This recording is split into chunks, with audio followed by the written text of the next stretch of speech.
Good morning. I will, which is not customary for me, but to make sure that I get the salient facts in order, read this, and then, as Ms. Smith pointed out, very few questions. I know all of you understand that I have to be particularly circumspect in what I can comment. As you are aware, Housing and Community Development Director Robert Lipscomb has been relieved of duty pending an investigation into allegations of sexual misconduct with a minor. The administration first learned of the allegations last week when the complainant contacted my office, the front desk out here. Police Director Armstrong and I spoke by telephone with the 26-year-old man who alleges he had a sexual relationship with Director Lipscomb when he, the complainant, was 16 years old. At the end of that telephone conversation, I saw that it was something of a serious nature and that it ought to be investigated and investigated promptly. So I ordered Director Armstrong and two of his top investigators to meet and interview the complainant. After being briefed by Director Armstrong on the preliminary investigation and based on the criminal nature of the complaint, the allegations, I immediately relieved Director Lipscomb of duty pending the results of a full investigation. Now that was last night. I got the results of the preliminary investigation around 4 or 5 o'clock yesterday. While Director Lipscomb has been a significant contributor to the growth and development of this great community for nearly 30 years, these allegations, and I repeat, they are allegations, are extremely disturbing and must be thoroughly investigated for the sake of everybody involved. The District Attorney General's office has been made aware, and based on some of the allegations made, we will ask the appropriate state and federal agencies to join this case to ensure that it is investigated promptly and thoroughly. And as indicated, because this is an ongoing investigation, I am very limited in what I can say, but I will entertain just a very few questions. Mayor, what happened to all of the projects that Robert Lipscomb was working on? Those projects will keep going without missing a beat. That's one of the reasons my staff worked until early this morning up here working on the interim at this time transition. We're not going to miss a beat on that. Mayor, Greg Court from Fox 13 News. Your top guy who's involved in many things is no longer here. Does that not create a vacuum? He held 2 jobs. He was in charge of the 2 departments. How do you move forward? We move forward again. I pointed out that we have MHA. We've been in contact with them, working on the interim transition there. Same thing, we started on this last night. This is why we've got a deep bench down at HCD.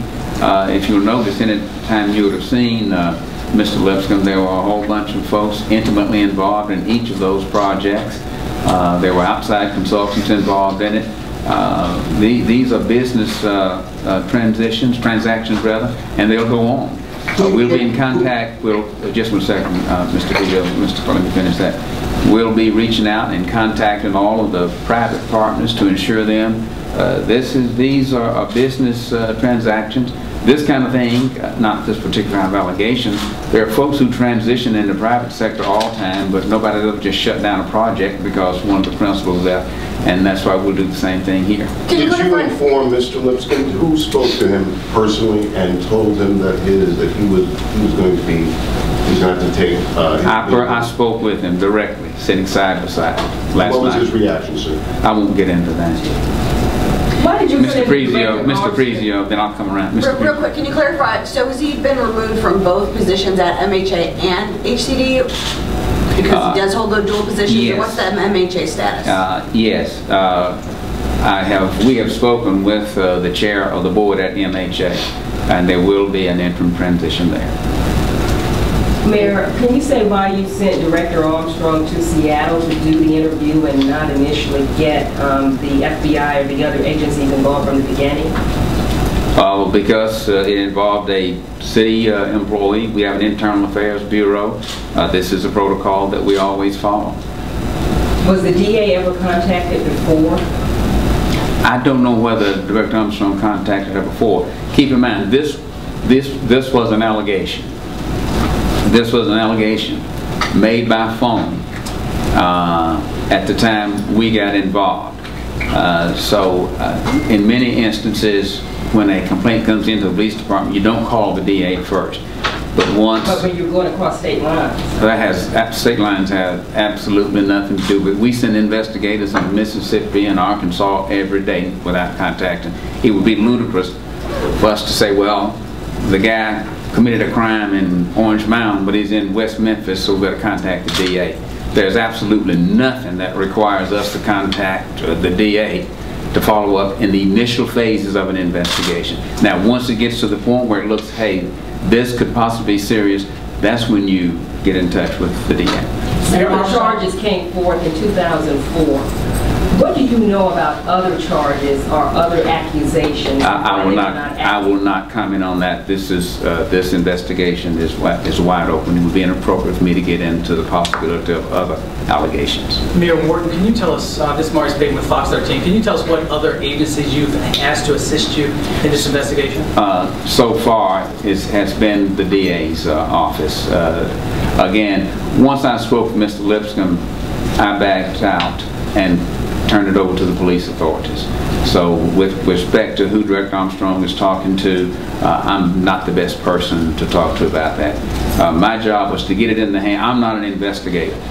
Get it into the hands of the folks who are charged with investigating, and he has free reign to contact whomever he wishes or whatever agency he wishes. Can you tell us how you initially made contact, how the complainant initially made contact with you? All right, let me take Ms. Thompson first, and then I'll come to you, Ms. Anthony. Is it paid administrative leave? He's on administrative leave, or is it paid leave, or nothing? I'm going to have to lawyers deal with that one, April. He is an at-will employee, and again, rather than give you something that's wrong. So you don't know whether he's being paid? I'm going to have to let the lawyers advise me fully on that. Mayor Wharton, when you had... Ms. Anthony. I had asked how the complainant initially made contact with the city for you. It was a telephone call, which I believe came in maybe mid-afternoon. It got to me the next morning, I believe, but it was by telephone. Did he say why suddenly he decided to call? Like, what prompted it now? Not to me. He may have said that to the investigators. I wasn't really concerned about it. It was a serious allegation, and I didn't want to do anything that would chill his willingness to speak what was on his mind. So I'll leave that to the investigating authorities. Mayor Wharton, those allegations were so serious that the director, you felt there was a need to have Director Armstrong fly out to Seattle to get his allegations on record? Absolutely. Listen, let me tell you, we've seen all around the country where folks, particularly when high-level individuals in their cabinet, they treat it differently. But this was treated. I would do the same thing on absolutely anybody. Had it been a street sweeper and someone came in, I don't care whether the alleged perpetrator was in Alaska or whatever, these things are serious. And when you get them, look, I'm a lawyer. When you get them, you jump on, I don't care if it's midnight, and all this stuff about where the complainant is doesn't amount to a hill of beans. This is serious stuff in terms of the allegations. Are they true? I don't know. But one thing, anybody who knows anything about administration and a little bit of law knows that when you get an allegation like this, you take it seriously and you don't worry about it's going to cost this, it's going to cost that. You get the top people. The reason I didn't want anybody subordinate, because I don't want somebody who gets the lead, then they got to call the director and ask him, can I do this? It was, look, Tony,